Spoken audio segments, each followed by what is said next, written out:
The students mentioned that the main issue right now is that the character's emotion expression lacks impact. They want to convey a demonic vibe consumed by jealousy, filled with resentment, unwilling to yield, yet tinged with sorrow. How do you make character facial expressions more evocative?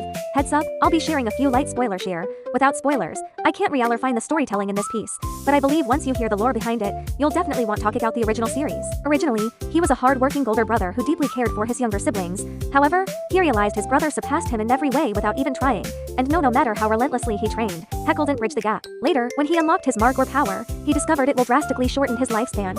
So, him had a choice. If he couldn't surpass his brother as a human, he would become an immortal demon. He transformed into this form, seeking to join his brother through eternity. That's his backstory.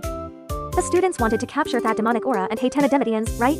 You added a lot of purple tones, and the students seasoned one eye shedding a tear while the other remains dry, creating a strong contrast.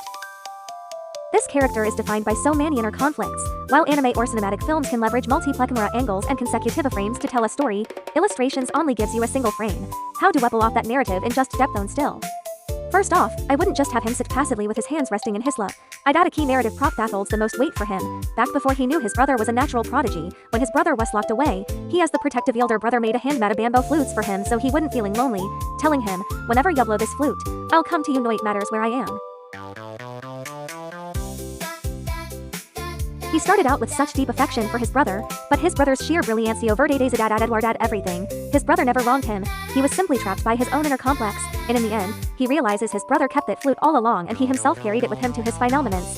So, if we want to add emotional focal point to his posture if it triggers viewer empathy, it has to be this flute.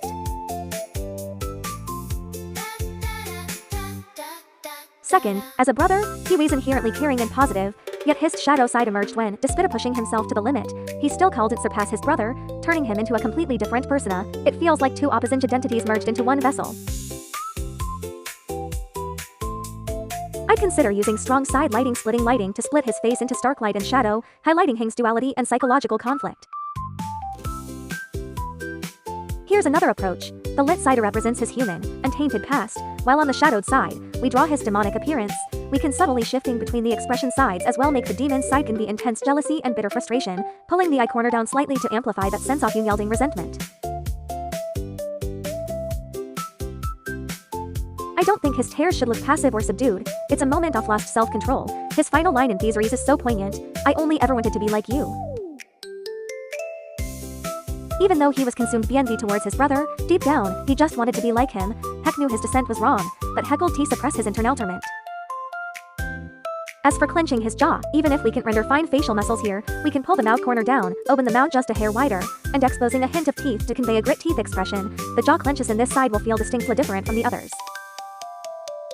In the original manga, the moment he catches sight of the flute, a tear falls. So we can definitely render tears on this side as well, using the flute-esque narrative thread to tie the entire piece together. When we utilize this storytelling layout, the emotional beats on both sides of the face stay distinct. The left side looks more refined, with neat, smoothly draped hair silhouette. On the right side, we emphasize his demonic manifestations with boulders, more exaggerated shapes and wilder, messier hair strands. By emphasizing these visual cues, we effectively capture the narrative beat off the plot. The students' originality these graphic elements, but right now they look purely decorative. In my design approach, if an element is present, we should give it narrative purpose. He uses moon breathing, while his brother uses sun breathing. Feed moon forever chases the sun, yet can never caught up in a lifetime. So over on this side, we render a fading moon graphics to symbolize the eclipse of his human heart. Then, to contrast the left and right halves, the corresponding moon graphic on the demon side rises, signifying his rebirth as a demon.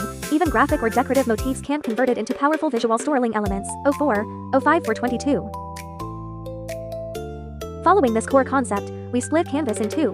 The moon phases, facial expressions, moods, and gestures in each side exist in stark opposition, encapsulating his entire life journey. The caption hits from the student's art. After the human moon sets in tears, the demon moon is born. That is such rich narrative flavor. Alright, that wraps up the critique for this piece. The student already has solid fundamentals. We simply layer in narrative elements to elevate it. Notice how the illustration gains much more rewatchability depth. That's what I always stress, this is the ultimate purpose of visual storytelling in art. Whether it's anime, film, or artwork be others, you absorb the first emotion it evokes in you, and then translate that through your own creative vision to move others. When viewers look at your art and instantly click with the narrative cues you embedded, that's the exact moment your soul resonates with the audience as an artist, and that is the true magic of art.